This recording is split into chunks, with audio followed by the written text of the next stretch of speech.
엘리사가 죽을 병이 들매 이스라엘의 왕 요아스가 그에게로 내려와 자기의 얼굴에 눈물을 흘리며 이르되, 내 아버지여, 내 아버지여, 이스라엘의 병거와 마병이여.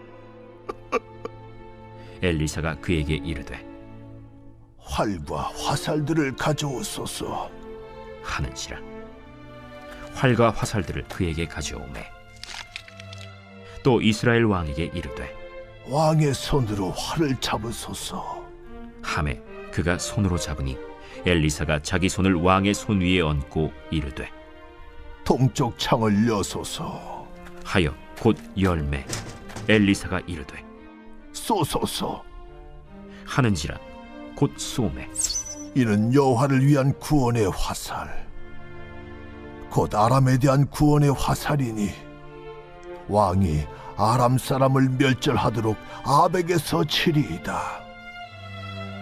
화살들을 집으소서. 곧 집음에 엘리사가 또 이스라엘 왕에게 이르되, 땅을 치소서. 이에 세 번 치고 그친지라. 하나님의 사람이 노하여 이르되, 왕이 대여섯 번을 칠 것이니이다. 그리하였더면 왕이 아람을 진멸하기까지 쳤으리이다. 그런즉 이제는 왕이 아람을 세 번만 치리이다. 엘리사가 죽으니 그를 장사하였고 해가 바뀜에 모압 도적대들이 그 땅에 온지라. 마침 사람을 장사하는 자들이 그 도적대를 보고 그의 시체를 엘리사의 묘실에 들이던지매 시체가 엘리사의 뼈에 닿자 곧 회생하여 일어섰더라.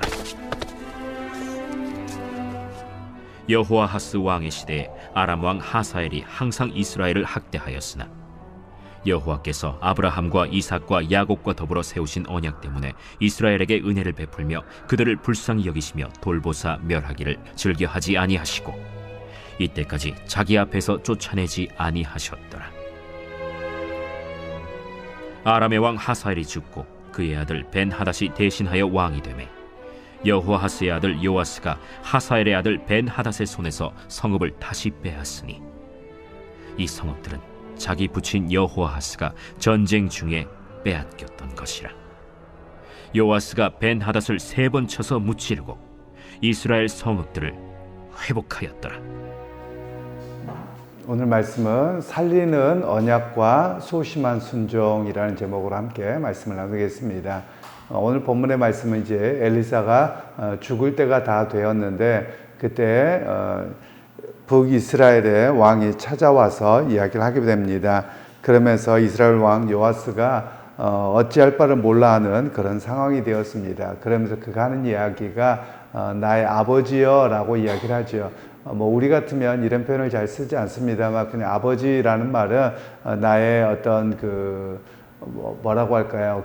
인도자 또는 굉장히 의지하는 분 이런 표현을 쓸 때 아버지라고 씁니다. 바로 그렇게 이야기를 하면서 이스라엘의 병거와 마병이여 라고 이야기합니다. 이 말은 그가 어떤 면에서 알고 있습니다. 이스라엘이 무너지지 않고 멸망당하지 않고 지켜졌던 이유가 바로 엘리사 선지자가 있었기 때문에 이 나라가 지켜지고 있었습니다. 라는 고백이 거기에 담겨져 있는 내용들이지요.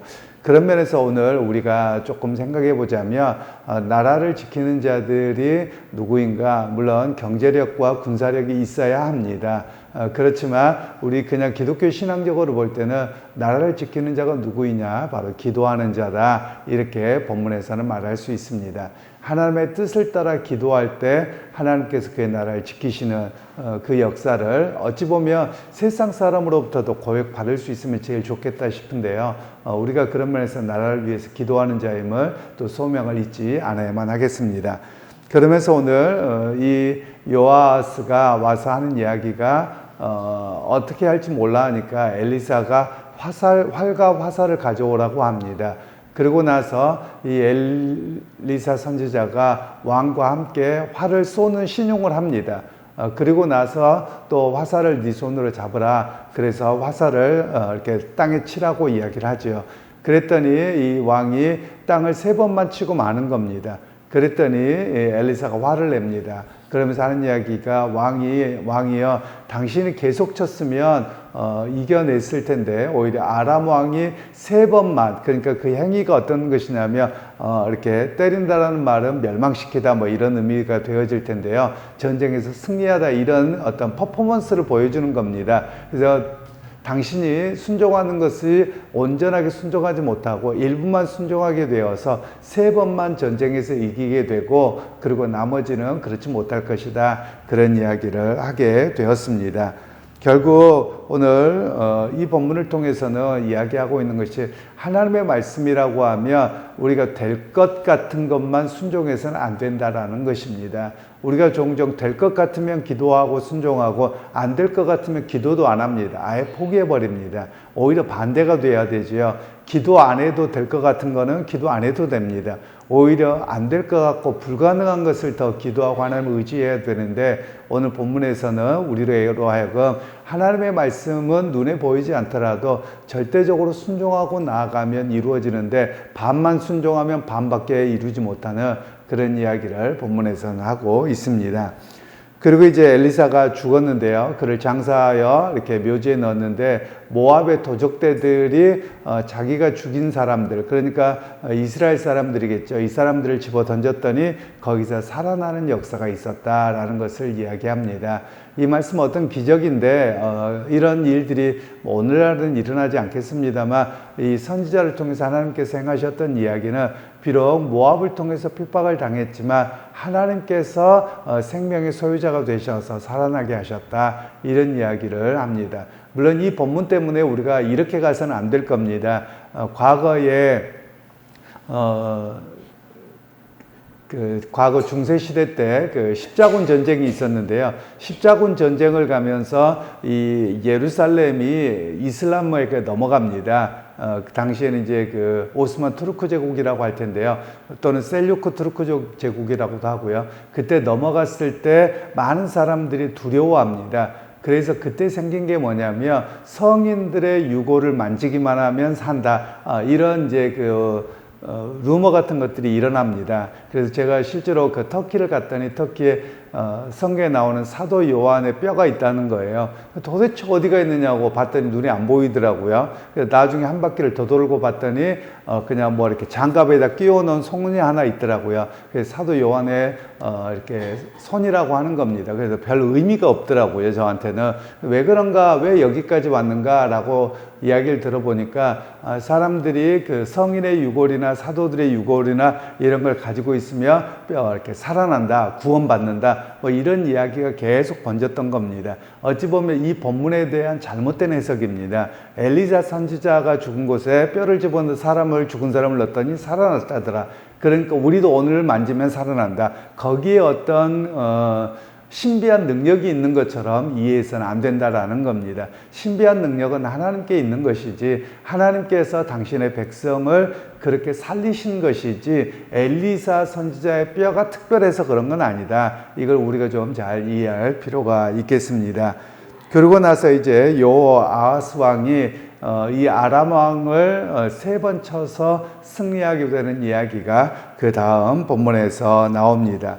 그런데 본문에서 보면 단순하게 엘리사가 그렇게 애원했기 때문에 그가 전쟁에 승리했다 이렇게 말씀하지 않고요. 여호와께서 아브라함과 맺으신 언약을 기억하사 그들에게 은혜를 베푸셨다, 긍휼을 베푸셨다 이렇게 말씀하고 계시는 겁니다. 그러니까 하나님은 어떤 분이시냐면 언약을 맺으셨으면 그 언약을 기억하고 언약대로 실행하시는 분인 것을 우리에게 말씀하고 계시는 겁니다. 여러분 오늘 우리에게도 마찬가지입니다. 오늘 우리를 구원하신 이유가 어디에 있느냐? 사실 아브라함의 언약에 기초합니다. 아브라함의 언약에 보면 하나님께서 아브라함을 복의 근원이 되게 하겠다고 말씀하셨고 그리고 너로 말미암아 열국의 아비가 되게 하겠다고 말씀하셨거든요. 그래서 히브리서나 로마서를 보더라도 특별히 히브리서에 많이 나오는데 누가 아브라함의 자손이냐? 아브라함의 자손이 혈통적인 아브라함의 자손이 아니라 하나님을 온전히 예수 그리스도를 주로 고백하고 믿는 그가 아브라함의 자손이지 않느냐 이런 말씀을 하고 계시거든요. 그러니까 그 하나님의 언약의 기초에서 우리에게 복음이 들어오고 구원받게 하셨다라는 것을 말씀하고 계시는 겁니다. 그래서 믿음의 사람들이 끊임없이 해야 될 일들이 있습니다. 그냥 무턱대고 하나님 주시옵소서 이렇게 기도하는 것이 아니라 하나님 성경의 말씀을 따라서 이런 약속을 주셨기에 하나님 내가 기도합니다. 약속을 따라 이루어 주옵소서 이런 고백이 우리의 고백이어야 함을 말씀합니다. 그러면서 언약은 어떤 것입니까? 하나님께서는 일방적으로 맺으세요. 아브라함에게 맺으신 언약 중에 하나를 보면 솔개를 쪼개놓고 그 사이를 지나갑니다. 이게 당시에 종주권 언약이라고 하는데요.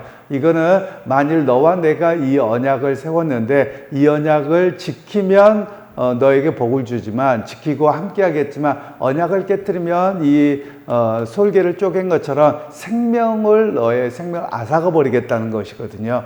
그런데 그때 성경에 보면 아브라함은 지나가지 못합니다. 여호와의 불만 지나갑니다. 그래서 성경은 어떤 이야기를 하냐면 하나님께서 당신의 아주 엄미한 그 여호와 하나님께서 그 이름으로 당신의 어떤 우리로 보면 생명을 걸고 지키겠다 이런 의미거든요. 그러니까 하나님께서는 그 약속을 변개치 않고 끝까지 지키시는 하나님인 것을 우리에게 말씀하고 계시는 겁니다. 그래서 여러분 오늘 우리가 때로는 잠깐 넘어질 수도 있습니다. 실수할 수도 있습니다. 그러면 사람들은 조금만 실수하면 내가 성을 간다 또는 너하고는 절대 친구도 안 한다. 사람은 이럴 거예요.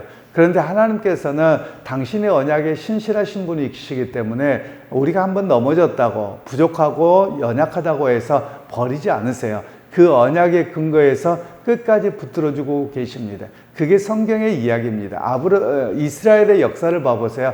끊임없이 하나님을 배신합니다. 그리고 끊임없이 하나님이 아니라 우상을 섬기는 자리로 나갑니다. 물론 하나님이 그때그때 징계하세요. 오늘 우리도 잘못하면 하나님 징계를 하십니다. 근데 징계를 하신다고 해서 영원히 버리시지 않고 하나님 그 언약의 근거에서 끝까지 이스라엘을 붙들고 그들에게 회개할 수 있도록 돌아오도록 하고 계시다라는 것을 오늘 성경에서는 말씀하고 있습니다.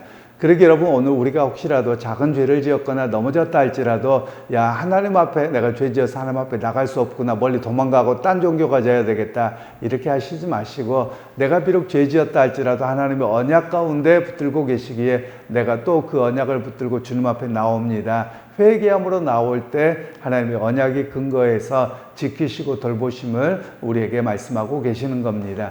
그러게 여러분 오늘 하루의 삶을 살 때도 하나님 내가 아브라함을 따라서 오늘 믿음으로 살겠다고 하였사오니 그 언약의 기초에서 나를 돌보주시고 나와 함께하여 주옵소서 그런 고백이 바로 우리 모두의 고백이 되기를 주님의 이름으로 축원합니다. 하나님 오늘도 하나님의 언약의 근거에서 당신의 백성을 돌보셨던 것처럼 오늘도 하나님의 말씀을 따라 우리를 돌보시고 우리를 지키시는 것을 믿습니다. 비록 우리가 때로는 넘어질 때가 있더라도 좌절하지 않게 하시고 때로는 실수하였다 할지라도 우리가 영원히 버림받지 아니하도록 주의 은혜와 긍휼 가운데 살아가는 우리 모두가 되게 하옵소서. 예수님의 이름으로 기도하옵나이다. 아멘.